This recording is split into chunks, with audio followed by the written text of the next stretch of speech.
UP के मऊ से विधायक और गैंगस्टर मुख्तार अंसारी का गुनाहों की दुनिया में नाम बेहद पुराना है। पूर्वांचल में उसकी दहशत से लोग घबराते थे।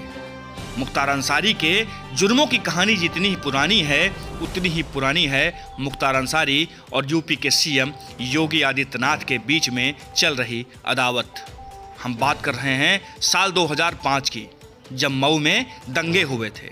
उस समय मुख्तार अंसारी खुली गाड़ी में दंगे वाले इलाकों में घूम रहा था। उस पर दंगे भड़काने का भी आरोप लगा था।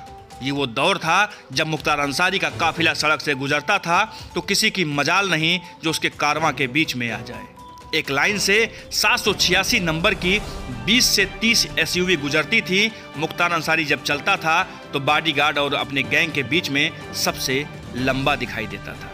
लेकिन 2005 के मऊ में हुए दंगों के बाद से उसकी योगी आदित्यनाथ से अदावत हो गई। दरअसल उस समय योगी आदित्यनाथ गोरखपुर के सांसद थे। योगी ने मुख्तार को खुलेआम चुनौती दी थी और कहा था कि वो मऊ में दंगे के पीड़ितों को इंसाफ दिला कर रहेंगे। वे मऊ के लिए निकल भी पड़े थे, लेकिन तब उत्तर प्रदेश में बीजेपी की सरकार नहीं थी तो योगी आदित्यनाथ को दोहरी घाट में ही रोक दिया गया था। साल 2008 में योगी आदित्यनाथ ने मुख्तार को फिर से ललकारा। योगी आदित्यनाथ ने हिंदू युवा वाहिनी के नेतृत्व में ऐलान किया कि वे आजमगढ़ में आतंकवाद के खिलाफ रैली निकालेंगे और 7 सितंबर 2008 को डीएवी डिग्री कॉलेज के मैदान में रैली का आयोजन किया गया था। रैली की सुबह योगी के साथ गोरखनाथ मंदिर से करीब 40 वाहनों का काफिला निकल पड़ा। सैकड़ों गाड़ियां पीछे थीं, कई सौ मोटरसाइकिलें भी योगी योगी के नारे लगा रहे थे। योगी काफिले में 7वें नंबर की लाल एसयूवी में बैठे हुए थे। काफिला निकल ही रहा था कि तभी एक पत्थर उनकी गाड़ी पर आकर लगा। हमला सुनियोजित था। उस वक्त योगी ने संकेत दिए थे कि हमला मुख्तार अंसारी ने करवाया है। योगी आदित्यनाथ ने कहा था कि काफिले पर लगातार एक पक्ष से गोलियां चल रही थी, गाड़ियों को तोड़ा जा रहा था, पुलिस मौन बनी थी।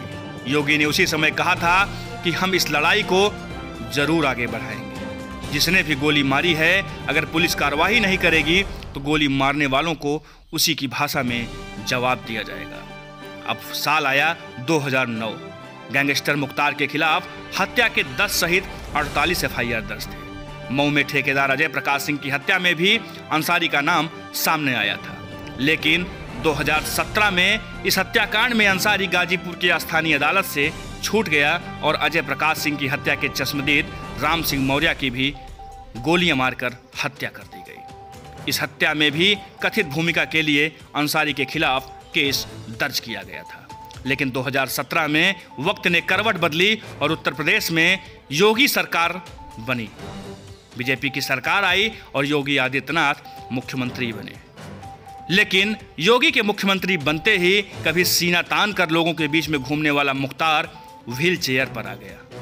फिरौती के एक मामले में गैंगस्टर मुख्तार पंजाब की रूपनगर जेल में जनवरी 2019 से बंद था, लेकिन यूपी सरकार ने कोर्ट में अर्जी देकर मुख्तार को यूपी ले आई। इस समय मुख्तार अंसारी बांदा की जेल में बंद है, लेकिन मुख्तार अंसारी अब व्हील चेयर पर है और उसके गुनाहों की लंबी लिस्ट की एक फेहरिस्त खोली गई है।